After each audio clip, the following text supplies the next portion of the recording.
Hey, what's up, guys? So I don't know if I said this in the last video, but I'm still in the city. I'm in Greenville still. I'm just kind of in my camp spot that's in a somewhat wooded area.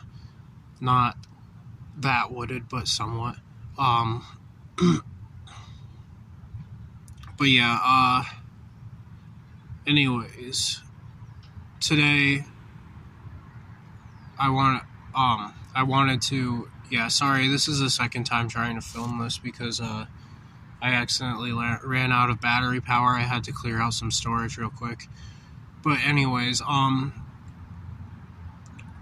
today I wanted to talk a little bit about shadow work, what it is, what it's for, things about it that you might not have known, just all of that stuff.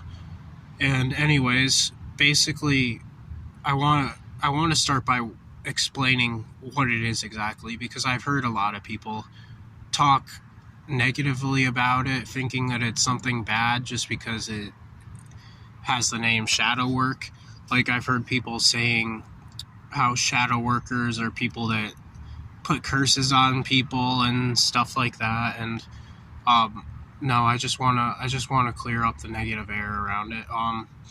Basically, the idea of shadow work is every single person has a dark side to them. Every single person has stuff inside of them pent up that they don't like, that they try to keep inside, and they try to hold it back so that nobody else sees.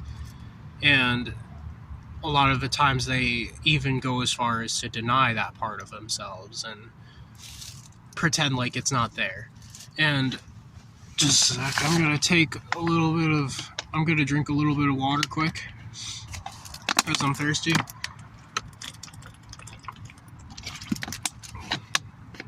Yeah, anyways, so this darker part of ourselves, despite the fact, no matter how much we try to hide it, no matter how much we try to ignore it, no matter how much we try to run away from it, it's still there and it's still a part of us. And when you suppress it the way like that, it actually just makes it worse. A lot of the times it causes all sorts of negative emotions. It causes depression. It causes anxiety. It causes just tons of problems in general. So the best way to deal with this is what's called shadow work. Shadow work is going into yourself to try to understand those parts of yourself deeper and experience those parts rather than ignoring them. It's about feeling them and just understanding them rather than just not acknowledging them. It's about viewing them without judgment and trying to delve into those parts so that you can heal the parts of them that are broken, because a lot of the times those parts aren't as dark or as bad as you think they are, and rather it's rather just your unhealed inner child that's striking out against you because it's been left unacknowledged for so long. And this is something that's like really interesting when you relate it with the rest of the universe, because that's when you look at things and how they are on Earth, that's exactly what we're doing here on Earth. Basically, we ourselves are the universe. Like, the universe is, everything in the universe is connected. Everything in the universe is one. And the universe has darker parts of itself. Like the Earth, the bad parts of the Earth are the darker parts of the universe. So by us incarnating on Earth, we're becoming the universe in physical form, and we're coming here in order to do shadow work on the Earth. And basically, I can't remember whether, oh yeah, I did talk about this in another video one time. Basically, everything works on a scale of cells.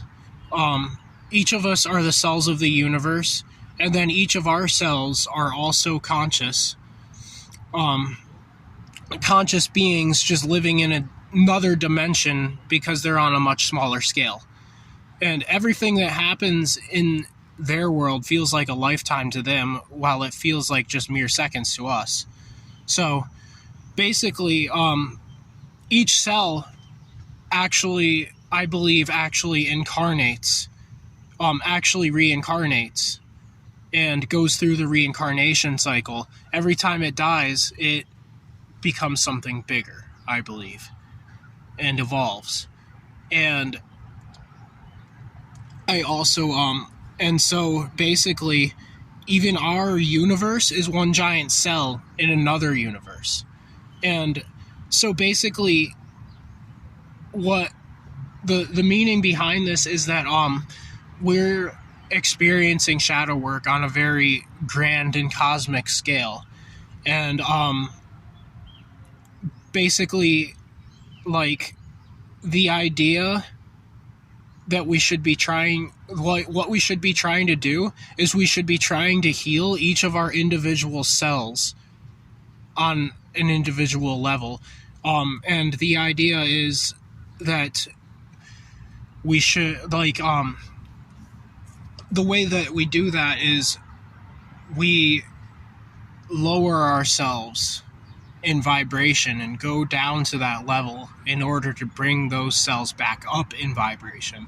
So the ultimate goal, like, a lot of people will talk about the goal should be to raise your vibration. You need to get a higher vibration. You need to be high vibe. You need to always live in a way that's high vibrational. But I kind of disagree with that. I don't think that that's necessarily true. I think that we need to be able to flow between different vibrational states. And vibrational frequencies, I believe, aren't always just a solid line that's on a high frequency. They go up and down. They go left and right. They go different directions. They're like a song.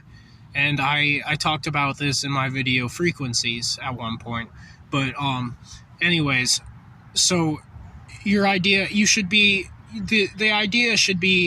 to be able to freely move between high vibrational and low vibrational, so that you can experience the lower vibrational aspects of yourself, so that you can fix those things about yourself and raise them back up to the high vibrational parts of yourself.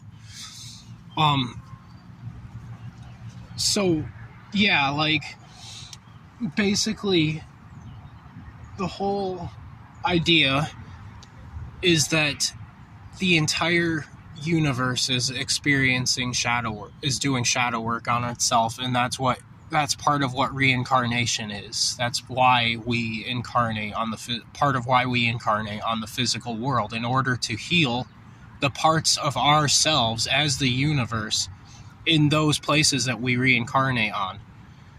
Now, this isn't the only reason, I don't think. I strongly also believe that life is a gift, and it's meant to be experienced in a positive light. We're supposed to experience life and treat it like just kind of like a playground. Treat it like a thing to have fun with all the time, and a thing to cherish. But before we can really cherish things, and before we can achieve lasting happiness, we have to acknowledge the more negative side of creation. We have to acknowledge the darker aspects of our inner selves. Because if we don't, those things are just going to pop up later on again and again. And this is something that's necessary in order to achieve further growth. So yeah, shadow work is really important. Shadow work is not something that is evil. Shadow work is something that's necessary in order to evolve your soul and bring it into a higher state of consciousness. And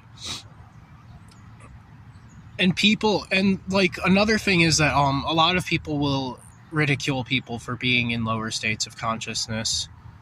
and stuff like that. And that's really unfair. That's truly unfair, because you have to be in a lower state of consciousness before you go into a higher state.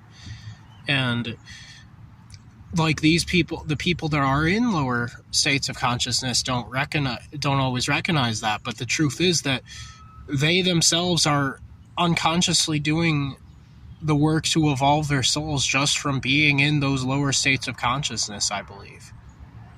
And it's it might not seem like it, but eventually those people will come to the same conclusions that we've come to of their own free will. So there's really no need to try to interfere with that, because interfering with it could end up just making it worse. We're supposed to observe without judgment or without criticism, and maybe be a guiding hand every now and then, maybe be somebody that just gives a little bit of kindness here and there, gives some encouragement, maybe gives some advice if it's asked for. But we can't change people. It's impossible. Only you can change yourself. And the answer to all of this is shadow work. Anyways, bye everybody. I love you all. Have a beautiful day, and blessed be. See you later. Peace.